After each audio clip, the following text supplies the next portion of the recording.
Hello guys, we are set again today, and this show, ladies and gentlemen, is gonna be fiery. Why? Because we are talking about something that most of us have been brought out or brought up to actually believe in our system. And first of all, we are asking this kind of question: what kind of love do you want? And the reason as to why we are bringing up this topic, ladies and gentlemen, is what Benjamin actually wrote about the other day. Let me just read the post that really caught my attention, that prompted us to have this kind of a conversation. Benjamin says that marry that person who you can be yourself around, the one you can be easy and silly with, the one who wines and dines your mind with intrigue and wits, the one who ignites a spark in your soul with the depth of their being and their spiritual attunement to the higher matters of life, the one who engages your feelings with humor and laughter, the one with whom you can both attend a higher ticket corporate conference and go home to dance in the rain, the one with whom you can pray together and then lie down to stargaze and fantasize, the one with whom you apologize to each other after a mishap and then go jump in the gym together. In summary, marry your thinking buddy, your playmate, your spiritual companion, your mischievous friend or partner in crime, as they are loosely referred to, all in one person. Is this realistic or idealistic, you ask? It depends on what you choose to believe and aim at. Many of us are married to such people. We are such people. We are living such a life. Like every other aspect of life, your love life will be what you decide it to be. If you listen to the popular opinions, your love life will be just average.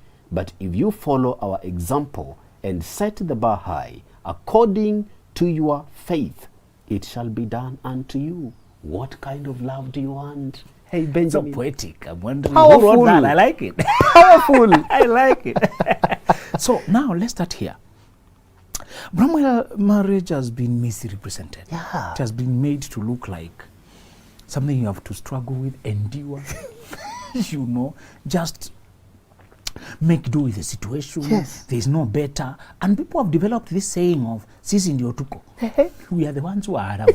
Don't look elsewhere. You better put up with me because anyway, you can't find any better. And when you break up with a person or when you challenge them, they say, stop pretending, my friend. You can't get that. You are too idealistic. Yes. Brother, the moment you try to set standards, people accuse you with perfectionism, with being unrealistic.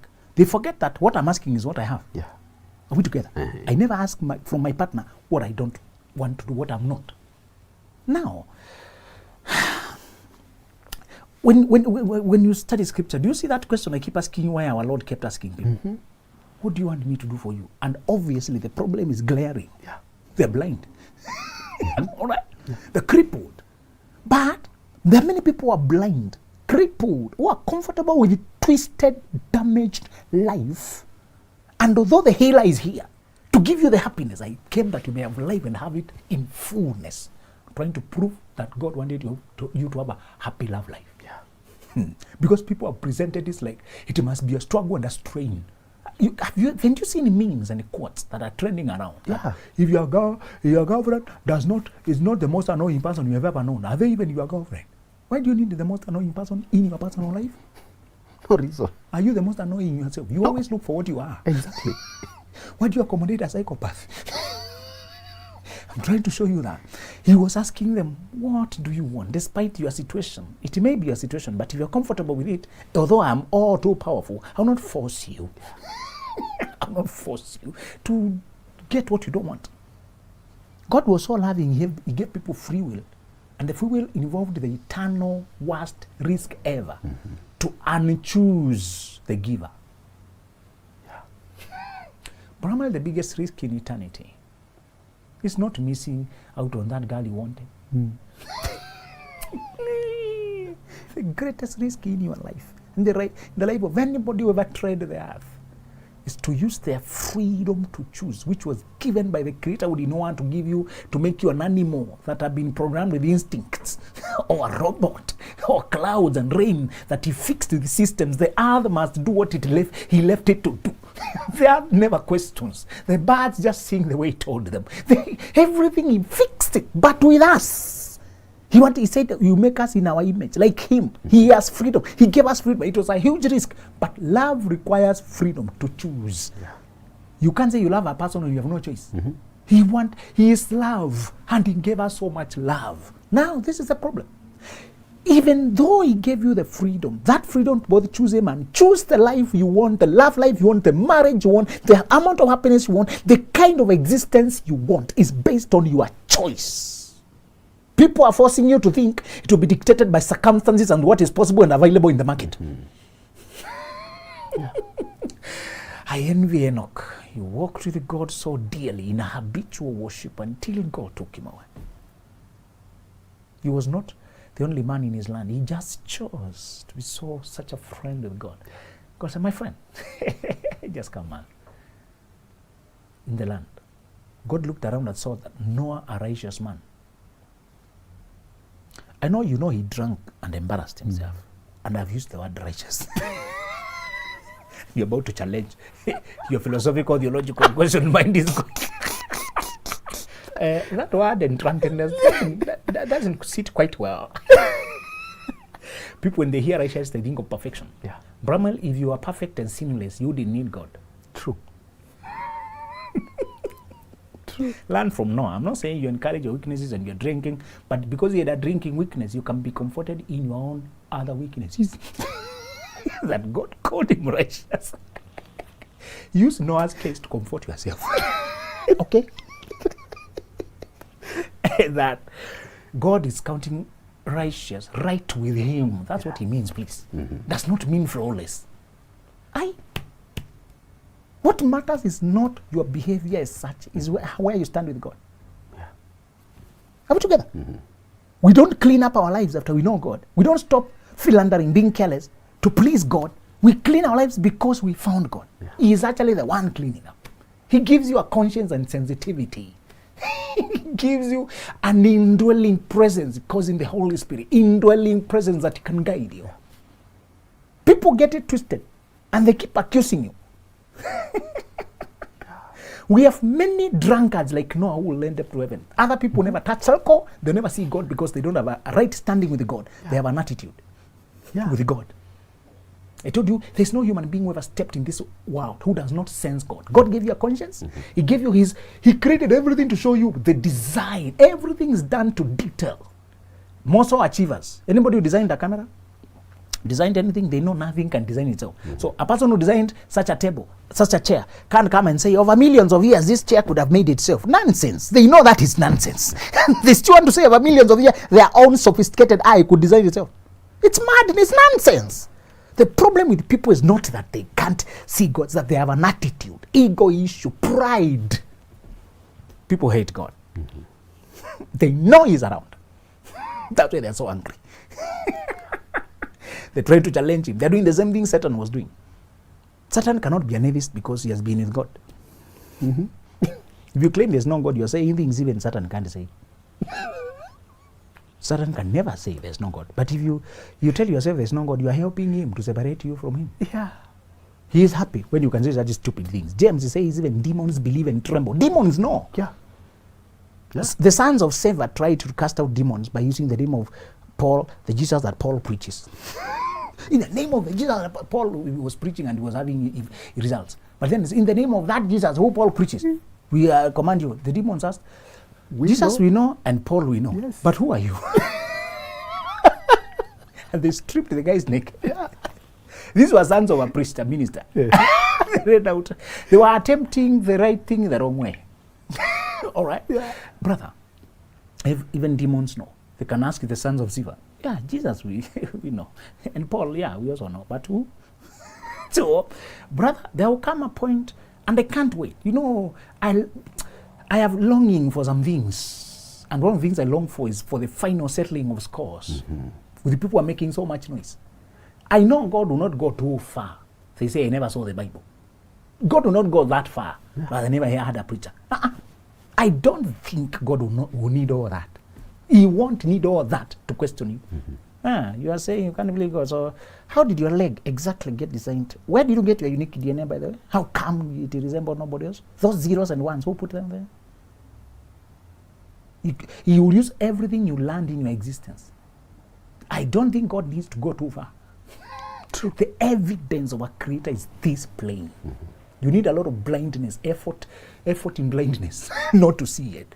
Love life is what the kind of life you decide to have with your lover.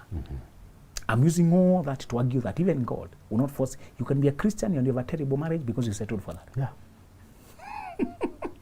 A 20-year-old told me she started praying for a boyfriend when she was second year university. Praying to God for a boyfriend when she's 20 years and she's in the university. Now, that's a Christian. So another boy came and said he had also been praying for a girlfriend. So their prayers had mutually been answered. And that he had been untriggered, he had just paused. And he wanted to transform his life by getting a girlfriend who was safe. She came to me 15 years later.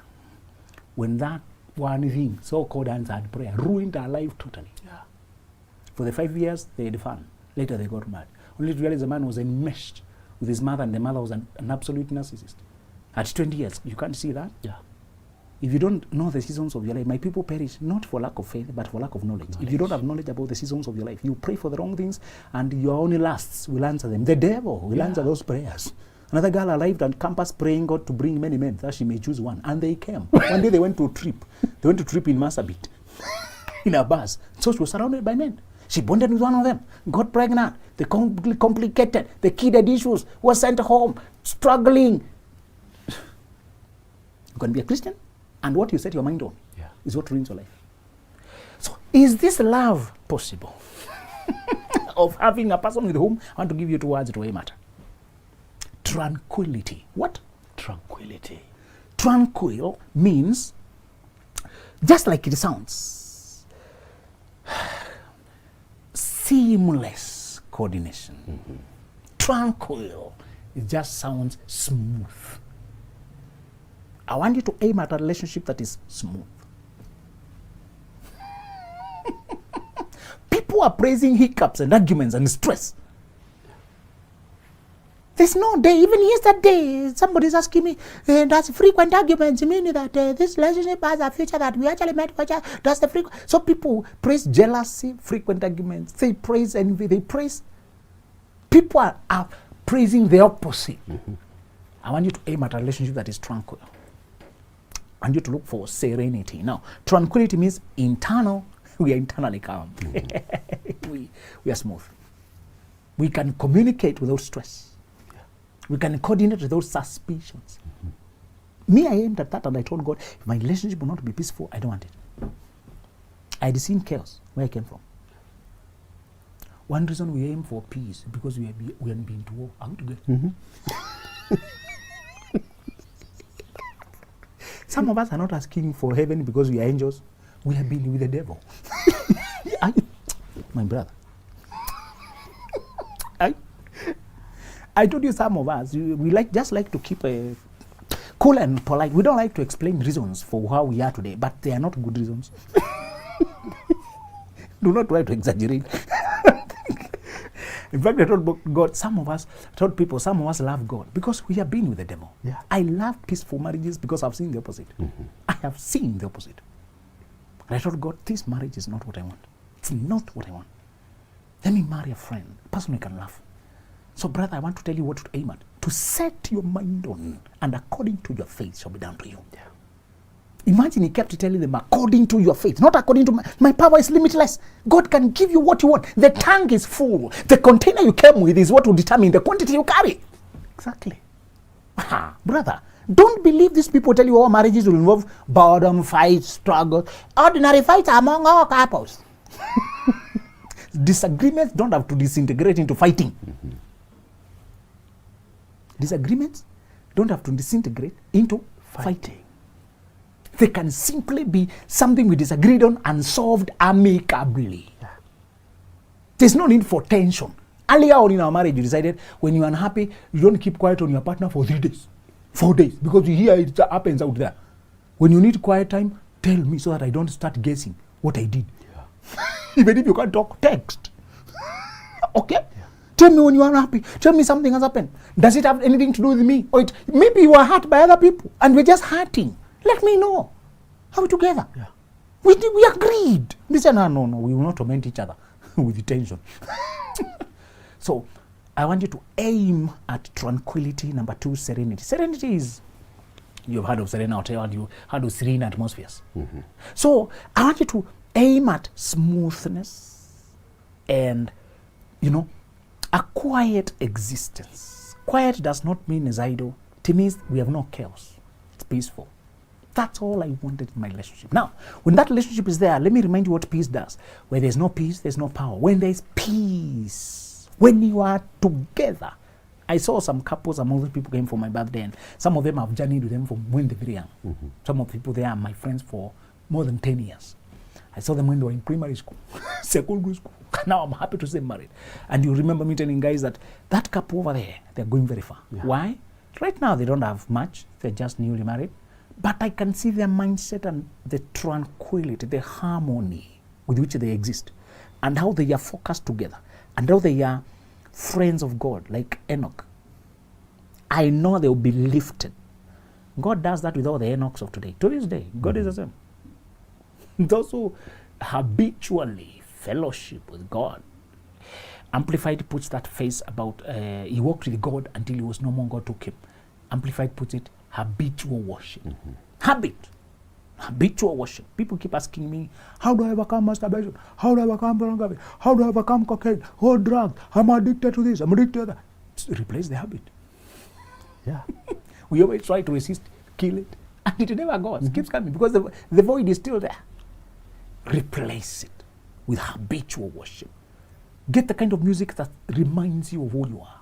Get the kind of environments that remind you, triggers that remind you. And whenever you feel the pull, the drag, because you said the flesh and the spirit are always at war. Okay? Yeah. There's always at war. Enoch had his own war. Everybody is human. Paul had his own struggle. This struggle will never end. As long as you're in this body, there will always be fighting. The lustful desires, anger, envy, or the fleshly things, laziness, slowness, regret, shame, the fleshly things are listed in Galatians, the fruit of the flesh and the fruit of the spirit. You will always feel a conflict, drag. It said, do not give occasion to the flesh. You're the one who gives occasion to you want to reign.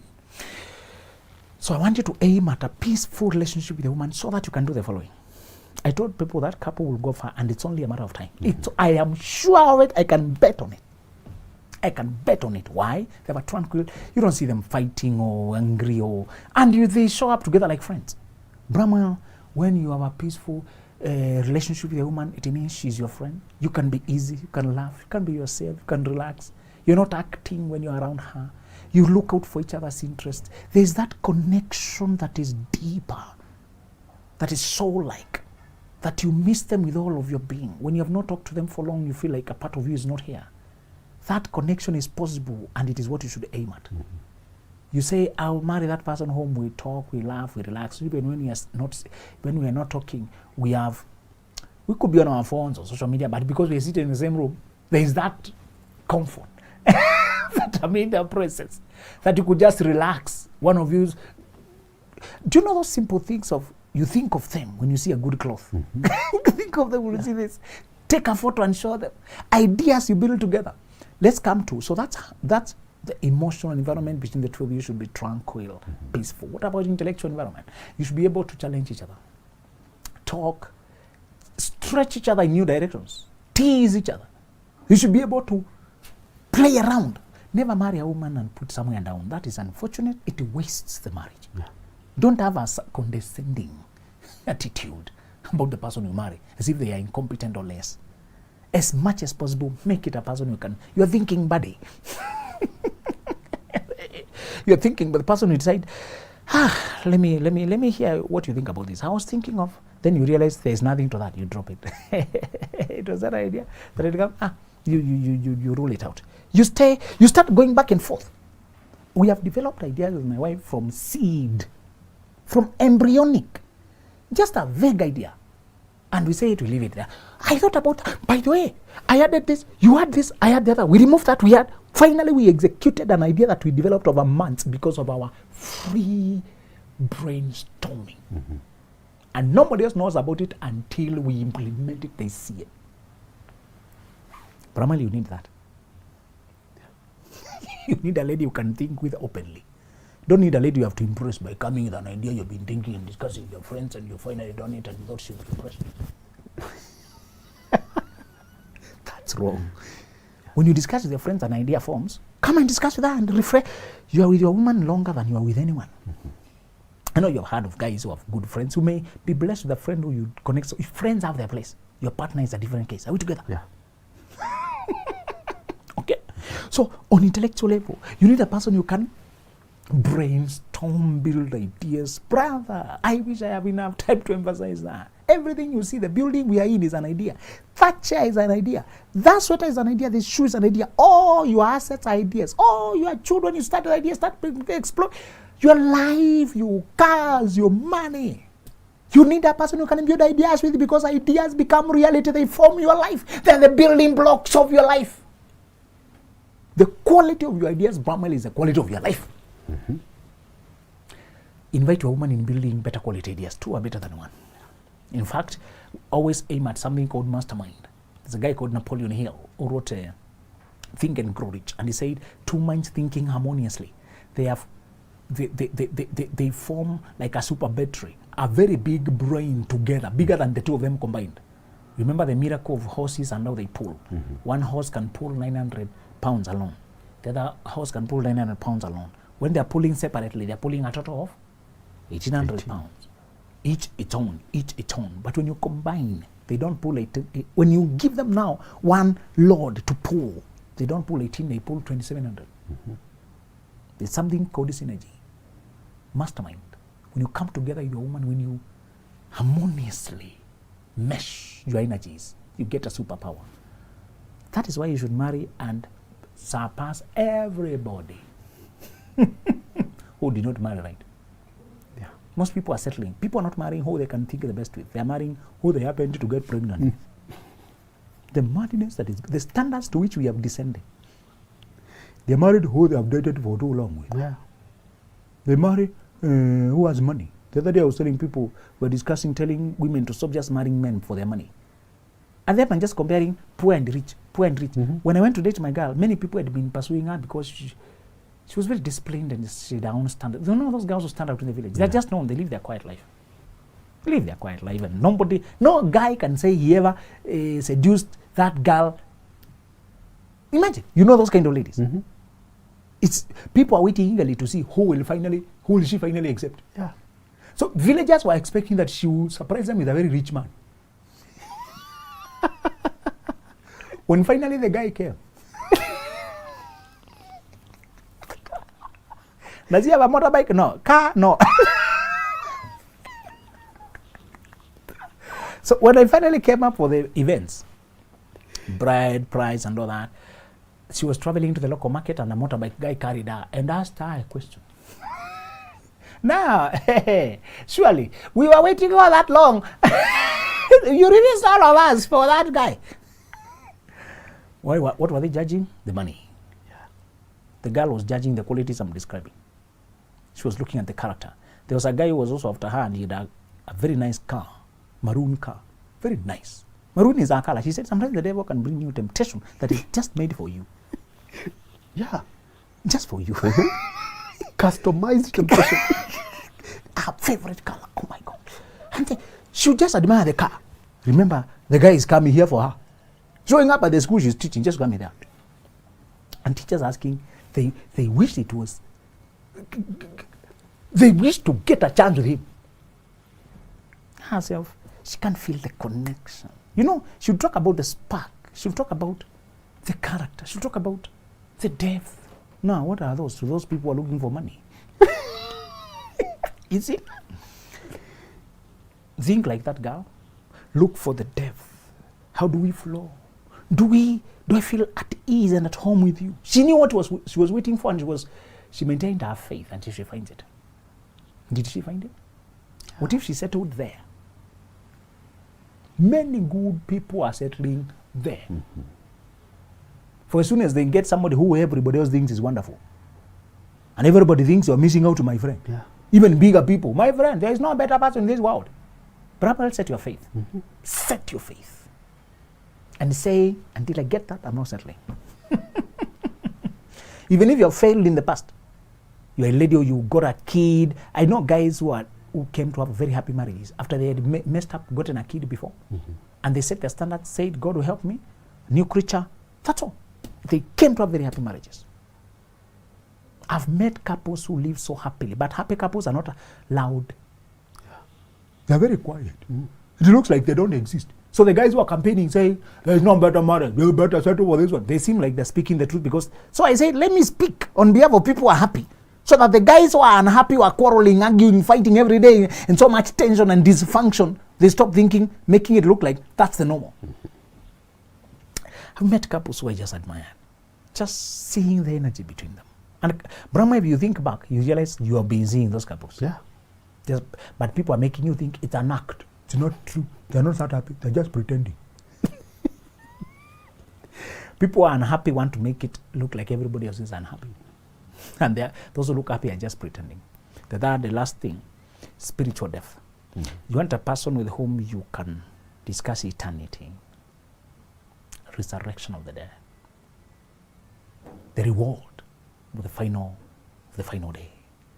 A person who can send you a verse that touched them. Brahma, that is so precious. A person who, after they read today, they saw a verse that just touched them.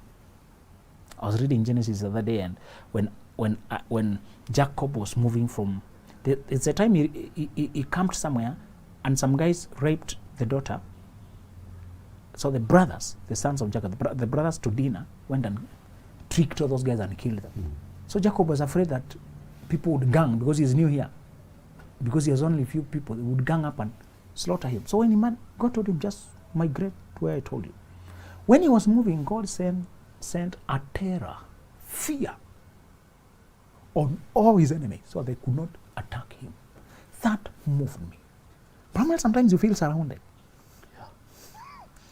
I sent my girl, I say, this one for me is a standing rock. I will stand on that. What God did to Jacob, he will do with me. Sometimes, Bramwell, you're not sure whether you will make it. Will you get the money to pay the rent? You feel surrounded by debts. Today we may not be surrounded. The enemies may not be coming to shoot you. Sometimes you feel enclosed. You feel gloom. That comforted me. He will cause fear of you. Or no, those who wanted to attack you.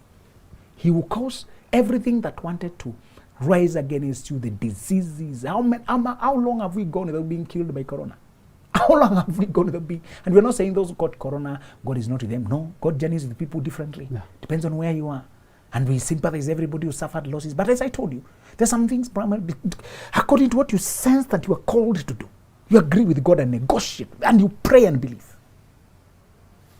So I was telling you, you need a lady, a partner whom you can pray for each other and share deeper things that are out, that are not just in this existence, this kind of struggle.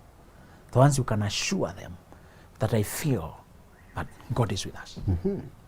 I also told you the other day that women have another sensitivity that can save your life. Yeah. Can tell you they feel something. They dreamt. Or they get this impression. Always obey, brother. Always obey, you save yourself. I realize those small whispers, God speaks in still small voice. Sometimes he's using the softness of your wife. He does not want to roar. But he's warning you against a grave danger, and he's depending on your teachability and sensitivity. Elijah waited for God to speak in the thunderstorm and fire and wind. He only came in still small voice. Sometimes it's only an impression, a nuance.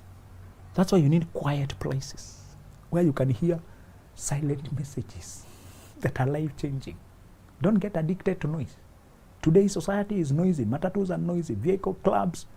By the way, I don't want to find you in a club that is so noisy that you can't converse.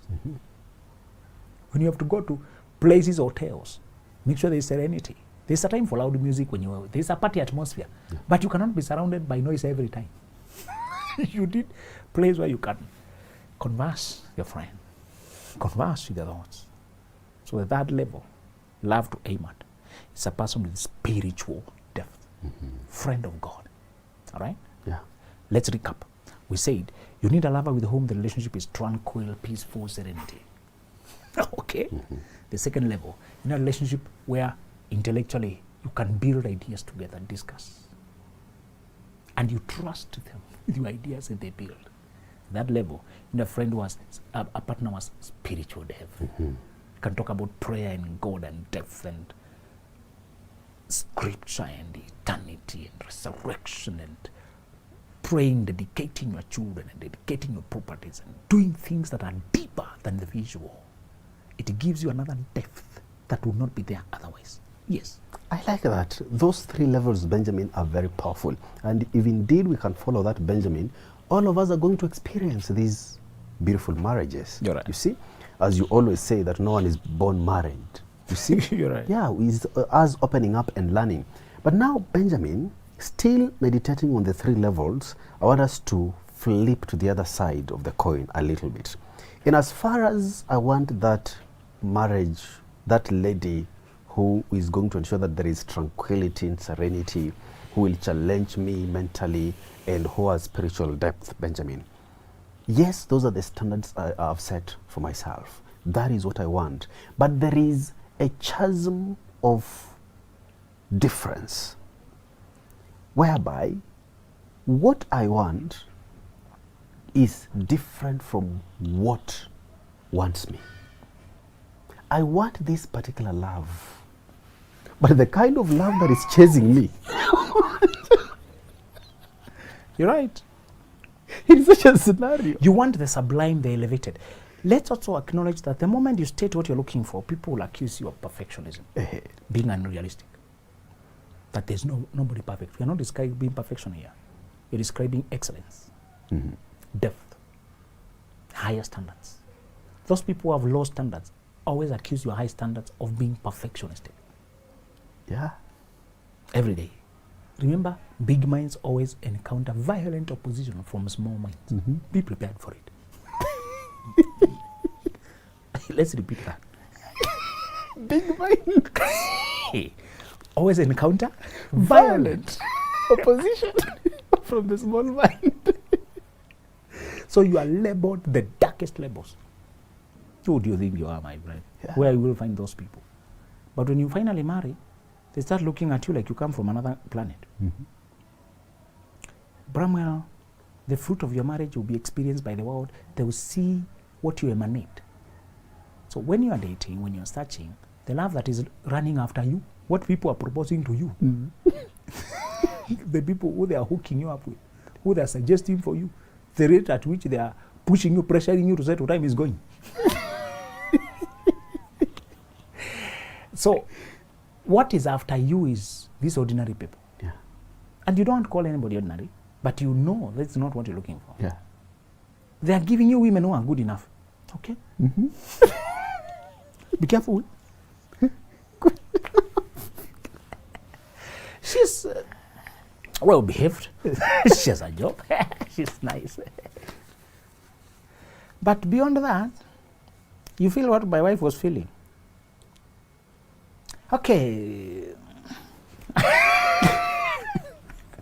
Brahma, the difference between good enough and the excellent kind of love you're talking about, the deep, the tranquil, the intellectual and the spiritual, the difference is that thing that you can't put in words. When you meet that person, you feel another ease, as if you've always known them. Yeah. When you meet that person, you feel a deeper, sublime, almost pristine or immaculate feeling, a pure feeling. As opposed to the lustful fire you feel when you meet people who appeal to your flesh only. There are people whom you meet and they set your flesh on fire. I told you, when you meet your true love, you will not be shaking and palpitating and sweating and stammering and squirming. That is not a sign of true love. That is a sign of forbidden love, taboo, wrong, lustful, fleshly. True love does not bring anxiety, to bring peace. So People will run after you, suggest to you, propose to you, pressure you. The love that they will be pushing your direction will be the one they're used to. And average is never your calling. Average is what you settle for when you are too afraid, when you're led by fear. Yeah. Decide you will wait. I like it when you have a secret with God. You know, you can have conspiracy with God to demonstrate a different level. Yeah. Just decide to have a secret. You're believing for something that you can hardly share with people, and God will demonstrate it. That's what I kept believing, man. My fear and the fear for what I had for my students. Those who follow, those who I mentored, I knew they thought so highly to be difficult to meet a partner who thinks on their level without God leading them. Now, I told you the other day, you'll always have a choice, but God wants you to include Him. Yeah.